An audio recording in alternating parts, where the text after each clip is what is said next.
He whakanui I tō rātou whakapapa ki a Ngāti Wīwi, he pai here hoki I taua whakapapa ki ngā tōmina mō te whakataetai ipu whutupōro o te ao. Ko ia te kaupapa e kōkiri hiana e Tommy Wilson me tōna whānau o Ngāti Ranginui ki roto I te puna I Tauranga Moana. Le grand bateau d'Île Tug.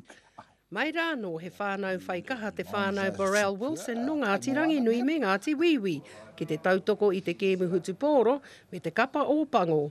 Aha kua ngā kūrakuraku me te kapa o Wīwi I ngā wā o mua. Rugby's a religion for a lot of us, and we know the history of what France has done to us in past World Cups.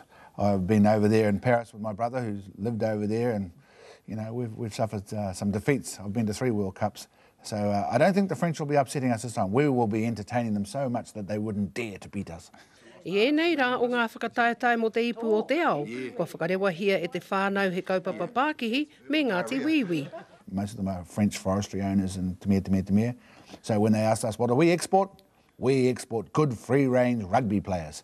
I ngā rautau ko tahi mano I waraurua te kau I tohua a Davy Burrell, he tipua koraua no te whānau nei, arā ki te kapa o Pango o taua wā.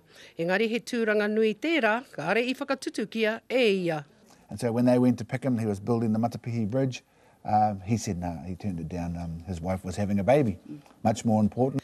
I ngā tau ko tahi mano I warau. Nā werahi ko Burrell me hone bedwa, I hanga te whare karakia e tū nei ki te puna. It took 3 months to chop down the 2 trees, to drag all the way down and build their church. That's faith. A te taurua mano te kaumā iwa, ka whakanui ai te kotahi rautau o te karapu o te puna. Ko Hinerangi Goodman, mō te karere.